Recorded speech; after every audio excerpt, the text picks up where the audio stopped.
Good morning વિદ્યાર્થી મિત્રો, કેમ છો બધા? મજામાં? ચાલો, તો છેલ્લે મેં તમને 69થી આગળ શ્રેણિક અને નિશ્ચયક બંને પર આધારિત MCQ છે. MCQ પણ ખૂબ સરસ છે. ગુજકેટ માટે તો અવારનવાર પૂછાય એવા છે.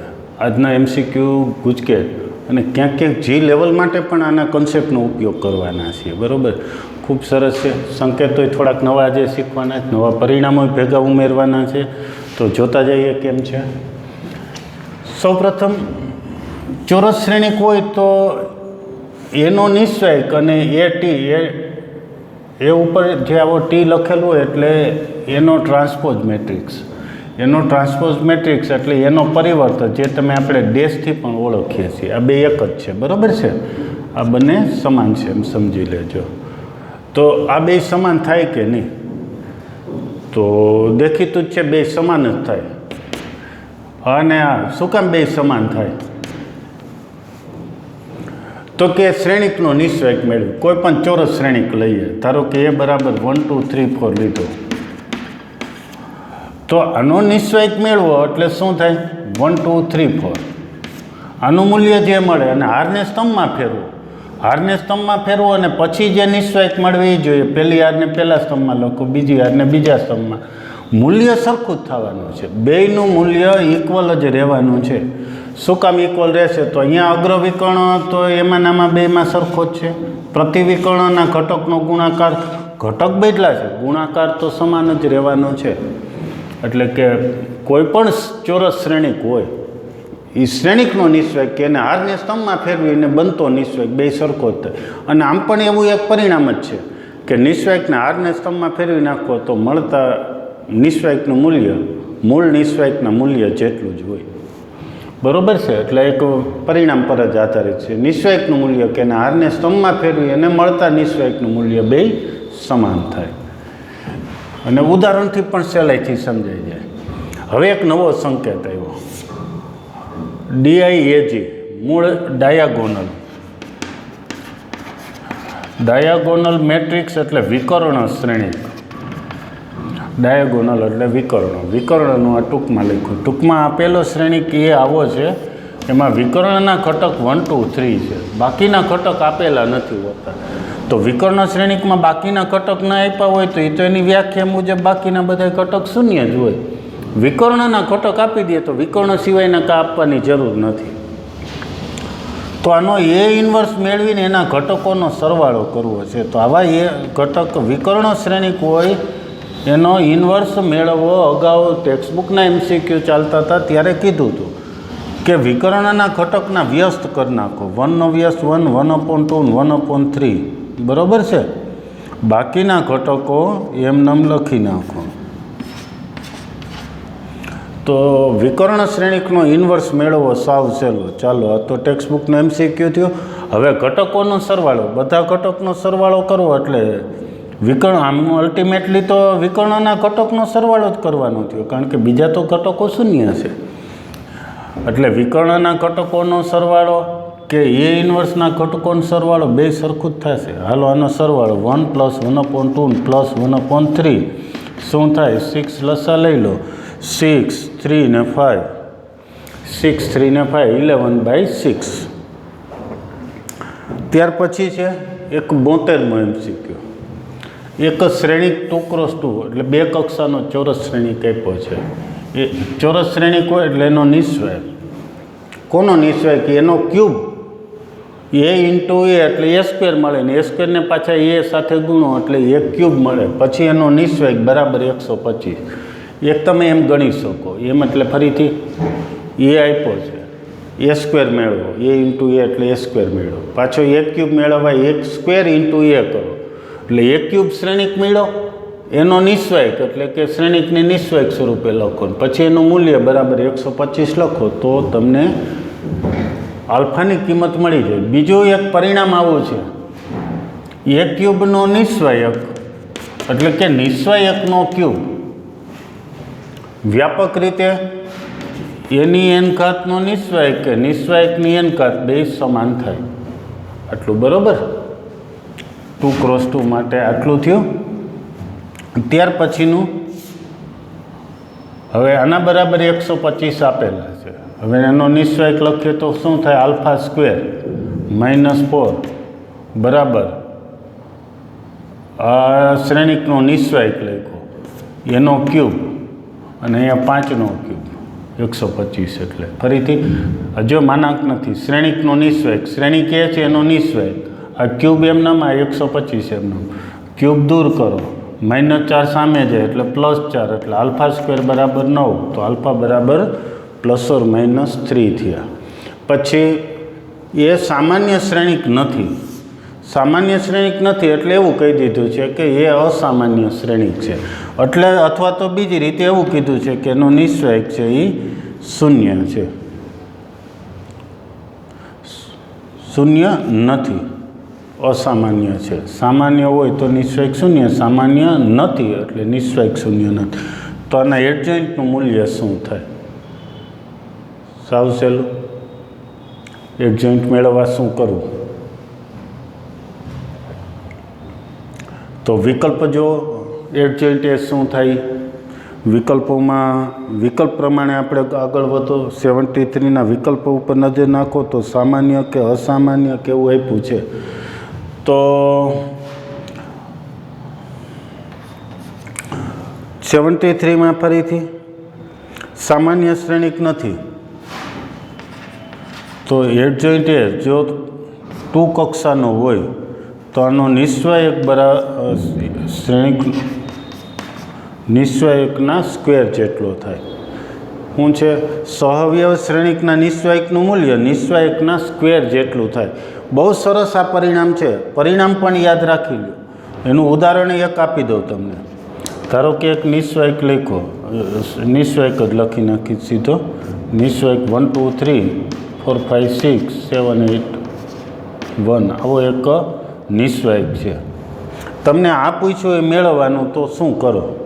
તો કે આનો એડજોઇન્ટ મેળવીને પછી નિશ્ચયકનું મૂલ્ય. એમ ન કરો એ બીજો રસ્તો છે. નિશ્ચયકનું મૂલ્ય મેળવી લ્યો, આ સહેલું છે. અને એ જે મૂલ્ય આવે એનો સ્ક્વેર કરી નાખો. ધારો કે આનું મૂલ્ય 12 આવ્યું તો આનું મૂલ્ય કેટલું થાય? એનો સ્ક્વેર કરી નાખો એટલું આનું મૂલ્ય થાય. બહુ સરસ પરિણામ છે, ધ્યાન રાખજો. એડજોઇન્ટનો નિશ્ચયક 3x3 માટે આવું થાય છે, નિશ્ચયકના સ્ક્વેર બરાબર થાય છે. આવું પણ એક 3x3 માટે ઉદાહરણથી પણ તમે ચેક કરો. ડાબી બાજુ મેળવો એટલે કે એડજોઇન્ટ મેળવીને એનો નિશ્ચયક મેળવો, નિશ્ચયકનો સ્ક્વેર બે સમાન આવશે. ટેક્સ્ટબુકમાં આવું એક 3જા ચેપ્ટરમાં ઉદાહરણ છે શ્રેણિકમાં. ઉદાહરણ ઉપર નજર નાખી જાજો. ચાલો હવે એના પછી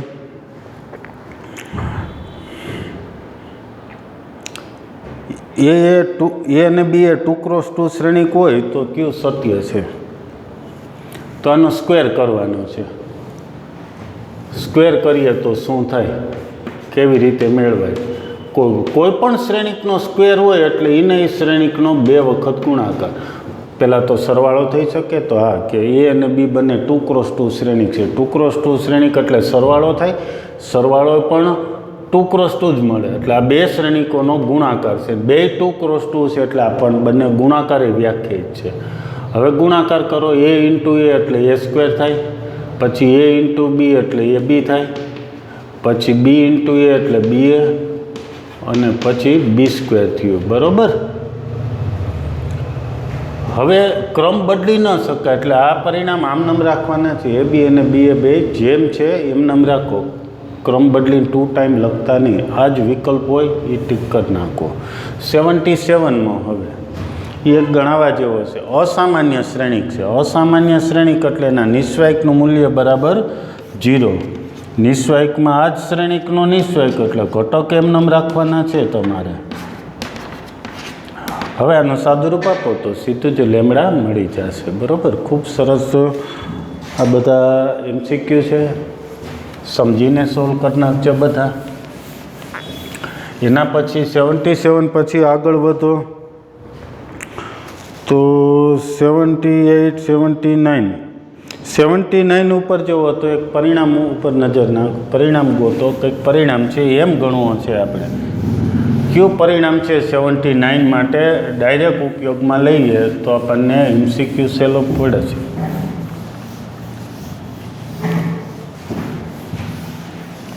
કયું પરિણામ? ચાલો પરિણામમાં નજર નાખીએ. એ શ્રેણિક આપ્યો છે 79માં 3 4 5 7. તો આપણને પૂછ્યું છે એ ઇન્ટુ એડજોઇન્ટ એ. બે રીતે મેળવી શકો. પહેલી રીત ગણાવતો નથી, વાત કરી દો. એડજોઇન્ટ એ મેળવો અને એનો આ એ સાથે ગુણાકાર. એ એટલે 3 4 5 7. એડજોઇન્ટ સાવ સહેલો, અગ્રની અદલા બદલી, પ્રતિની નિશાની બદલી નાખો. બરાબર છે. હવે આનો ગુણાકાર જે આવે તે વિકલ્પ પસંદ કરો. બીજું એક આ છે કે નિશ્ચય કે ઇન્ટુ આ અદિશ શ્રેણિક થાય. આનો ગુણાકાર છે એ આ પ્રકારનું એક પરિણામ છે. તો નિશ્ચયકનું મૂલ્ય મેળવીને આ સાથે ગુણ નાખો. નિશ્ચયકનું મૂલ્ય 7 તેરી 21. 21માંથી 5 ચોક 20. 20 બાદ કરો. 21માંથી 20 એટલે 1 ઇન્ટુ આઈ એટલે આઈ.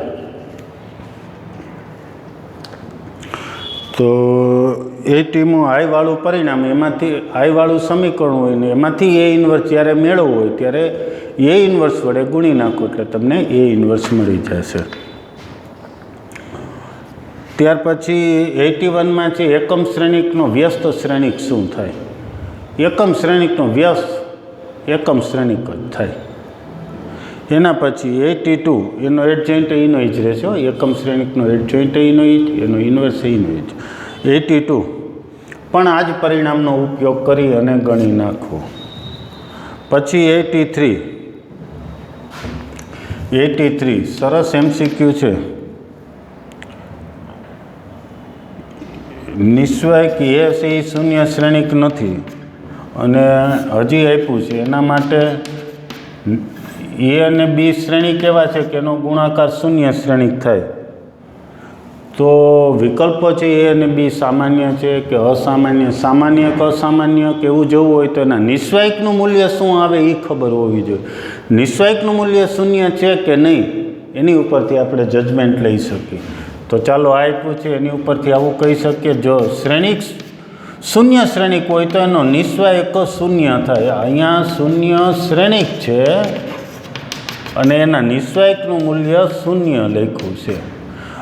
હવે આને હજી એક પરિણામનો ગુણાકારનો નિશ્ચયક બરાબર નિશ્ચયકોનો ગુણાકાર, બેનો ગુણાકાર 0, તો આવું કહી શકીએ કે એ શૂન્ય હશે અથવા બીનું મૂલ્ય શૂન્ય હશે.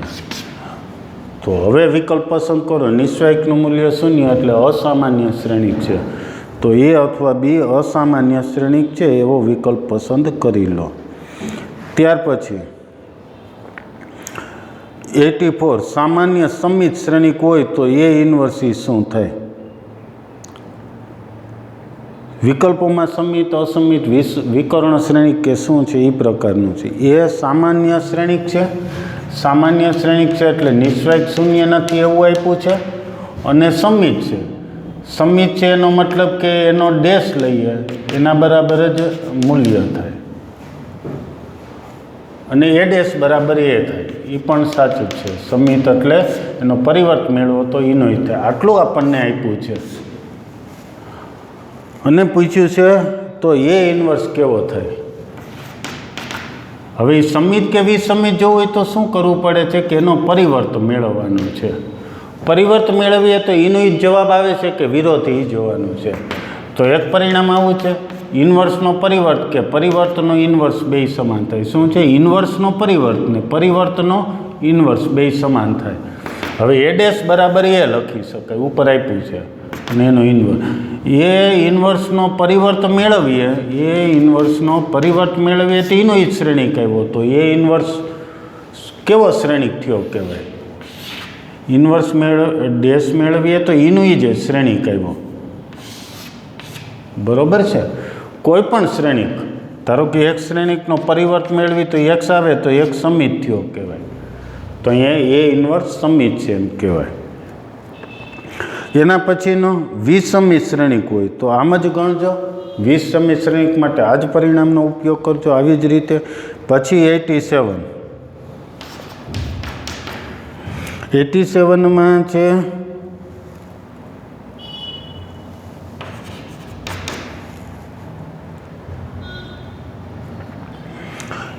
એ બરાબર આવું આપ્યું છે માઇનસ બી ઇન્વર્સ એ બી આપ્યું છે, તો એ પ્લસ બીનો સ્ક્વેર શું થાય? પેલું તો વાં જોઈ ગયા એમ, એ પ્લસ બીનો સ્ક્વેર એટલે એ સ્ક્વેર પ્લસ એ બી પ્લસ બી એ પ્લસ બી સ્ક્વેર થાય છે, આટલું બરાબર. પણ આવો વિકલ્પ આપ્યો નથી, વિકલ્પમાં હજી છે તો કે આપણે આમાંથી એ બી કા બી એનું મૂલ્ય મેળવીએ. ધારો કે હું આને બી વડે ગુણું છું, આ શ્રેણી આ જે પરિણામ આપ્યું છે એમાં ડાબી બાજુ બી વડે ગુણું તો અહીંયા બી એ થયું, અહીંયા બી વડે ગુણું બી અને બી ઇન્વર્સ એટલે આઈ થાય, આઈનો એ બી એરે ગુણાકાર એટલે એ બી એમનેમ રહેશે, એટલે કે આવું આપ્યું છે. આ આપ્યું તો એટલે કે એને બે બાજુ બી વડે ડાબી બાજુ ગુણ નાખો એટલે એ બી એ બરાબર એ બી થાય, એટલે બી એની જગ્યાએ એ બી મૂકી દો તો શું થાય? એ સ્ક્વેર, અહીંયા એ બી ને બી 2ab પ્લસ બી સ્ક્વેર થયું. આવો વિકલ્પ પસંદ કરો ક્યારે? જ્યારે આમ એ હોય તો આવી રીતે આના બરાબર થશે.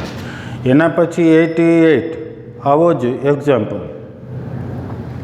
પછી 89માં એ બરાબર એક શ્રેણી આપ્યો છે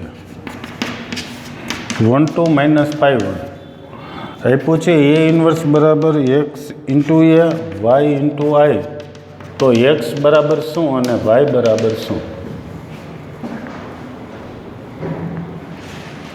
કંઈ જ વાંધો નહીં. એ ઇન્વર્સ આની ઉપરથી સીધો લખો. એ ઇન્વર્સનું સૂત્ર બોલો. શું સૂત્ર છે? 1/, કે ઇન્ટુ એડજોઇન્ટ એ.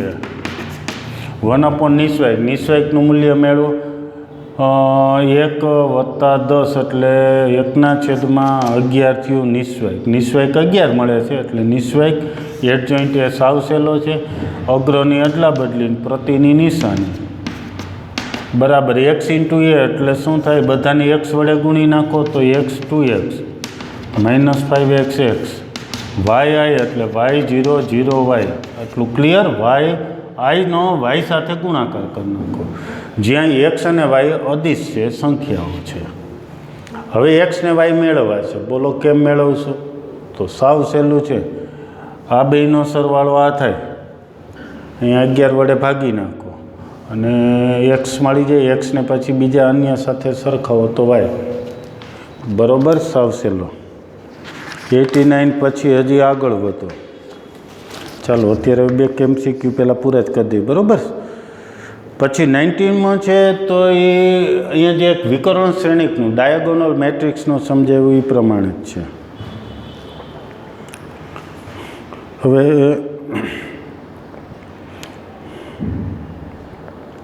96 અને 98 બે MCQ પણ હજી સહેલા છે, સરળ છે, આવડી જાય એવા છે. એ બે ગણિત નાખીએ.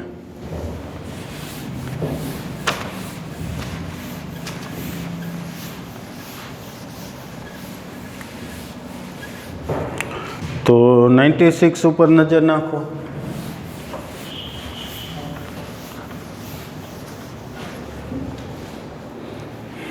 માં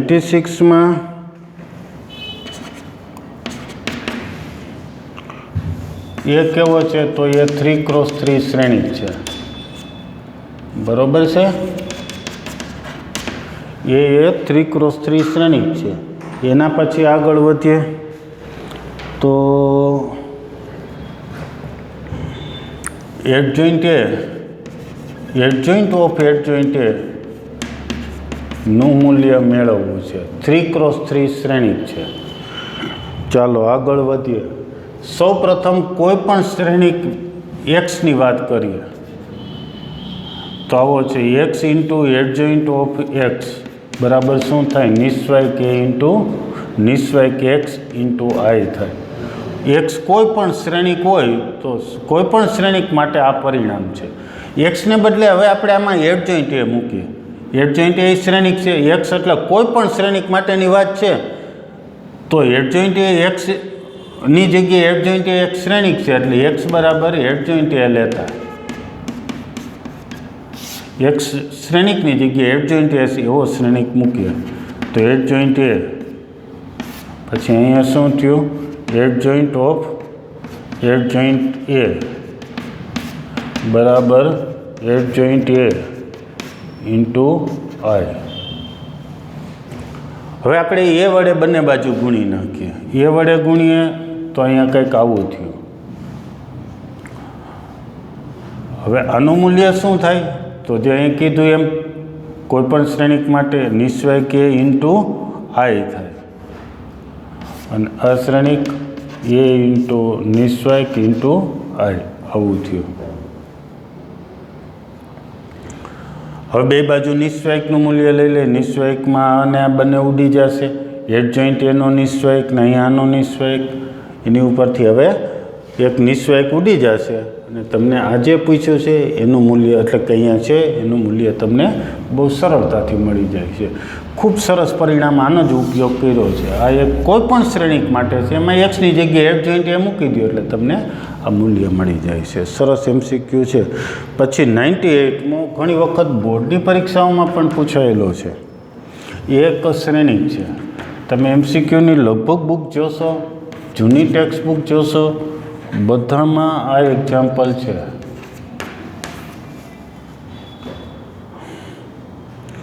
તો એ ઇન્વર્સનો સ્ક્વેર મેળવવાનો છે. એ ઇન્વર્સનો સ્ક્વેર મેળવવાનો છે ને એને અહીંયા એક પરિણામ આપ્યું છે એની સાથે સરખાવવાનું છે. cos 2 theta minus sin 2 theta, sin 2 theta અને cos 2 થીટા. તો કે કેટલા થાય? ચાલો સેજ ધ્યાન રાખો, ઝડપથી ગણ નાખવો છે. આ એ આપ્યો છે. એ ઇન્વર્સ સીધો આવડી જાય. એ ઇન્વર્સ એટલે શું? 1 નિશ્ચયક. નિશ્ચયક કેટલો થાય? 1 માઇનસ ટેન સ્ક્વેર એટલે 1 પ્લસ ટેન સ્ક્વેર એટલે સેક સ્ક્વેર થીટા. અગ્રની અદલા બદલીને પ્રતિની નિશાની એટલે minus ten theta minus ten theta. બરાબર. આ એ ઇન્વર્સ છે. એ ઇન્વર્સનો સ્ક્વેર કરવો છે. એ ઇન્વર્સનો સ્ક્વેર એટલે આનો સ્ક્વેર કરવો છે તો 1 સેકની 4 ઘાત થીટા. બરાબર છે. અને 1 માઇનસ ટેન હું ટી લખું ને એટલે ટેન થીટા સમજી લેજો. માઇનસ ટી 1 માઇનસ ટી ના અહીંયા પ્લસ આવશે ને. ઓકે. અગ્રની અદલા બદલી પ્રતિની નિશાની બદલવાની છે અને સામે આપ્યું છે ભલે એમને રહ્યું. બરાબર છે. આપણે એ ઇન્વર્સ મેળવતા જઈશું. એ ઇન્વર્સનો સ્ક્વેર. હવે 1 સેક સ્ક્વેર થીટા, સેકની 4 ઘાત થીટા. આનો ગુણાકાર કરવો છે 1 minus T square. 1 minus T square એટલે 1 માઇનસ ટેન સ્ક્વેર. પછી અહીંયા લખો પહેલી હાર બીજા સ્તંભનો ગુણાકાર માઇનસ ટી એટલે માઇનસ 2t. ટી એટલે ટેન થીટા હવે મૂકતો જાવ છે. અહીંયા ટી પ્લસ ટી એટલે 2t, 2t એટલે 2 ટેન થીટા. અહીંયા થાય માઇનસ ટી સ્ક્વેર પ્લસ 1 એટલે 1 માઇનસ ટી સ્ક્વેર એટલે 1 માઇનસ ટેન સ્ક્વેર. અહીં સેકની 4 ઘાત થીટા છે એટલે એને આપણે સેક સ્ક્વેર અને હજી એક સેક સ્ક્વેર છે એને ઉપર લઈ જાય એટલે કોસ સ્ક્વેર થીટા થાય. આ સેક સ્ક્વેર એટલે 1 પ્લસ ટેન સ્ક્વેર છે. સેક સ્ક્વેર એટલે 1 પ્લસ ટેન સ્ક્વેર ને આ 1 પ્લસ ટેન સ્ક્વેર બધાના છેદમાં મૂકો તો એ એક સૂત્ર છે ને કેવા સૂત્ર છે અહીંયા લખાય એવા સૂત્ર થયા. તો કે બરાબર શું આવે છે? Cos square theta. સમજીને એક્ઝામ્પલ કરો. સૌ પ્રથમ શું કરવાનું છે? એ આપ્યો છે એમાંથી એ ઇન્વર્સ મેળવો. સાવ સહેલું. પછી એ ઇન્વર્સનો સ્ક્વેર કરો. સ્ક્વેર કરતી વખતે આના જેવી ગોઠવણી કરવાની. એટલે કોસ અને સાઇનના 2 થીટાના સૂત્રો. એ 2 થીટાના સૂત્રો હવે અહીં ગુણાકાર 10માં છે તો 10ના સ્વરૂપમાં સૂત્ર શું છે? કોસનું 1 minus ten square upon 1 plus ten square. એટલે અહીંથી 1 પ્લસ ટેન સ્ક્વેર આપણે અંદર લઈ જઈએ છીએ. એવી રીતે બધામાં. ચાલો તો આ લેવલ 1ના MCQ આપણે કરી નાખ્યા છે. હવે લેવલ 2ના તમને ગણવા માટે આપીએ છીએ. એમાં જે ડાઉટ હોય એ ટીક કરી રાખજો. એ જ્યારે તમે આવશો ત્યારે આપણે થોડું ઘણું આ ચેપ્ટરમાં ફરીથી રિવિઝન માટે બાકી રાખીએ. લેવલ 3 પાછું આવતા લેક્ચરે સોલ્વ કરાવી નાખશો. લેવલ 3ના એક્ઝામ્પલ તમે સોલ્વ કરી રાખો જેટલા થાય એટલા. અડધા MCQ તો તમને કીધું એમ સમીકરણ સંહતિ પ્રકારના. સમીકરણ સંહતિ એટલે XYZના નિશ્ચયક બરાબર 0 લઈને તમે ગણી શકશો. અને જે નવા પ્રકારના છે જે આમાંથી હજી થોડા ટ્વિસ્ટેડ છે એ આપણે નેક્સ્ટ લેક્ચરે જોઈ લઈશું. Thank you.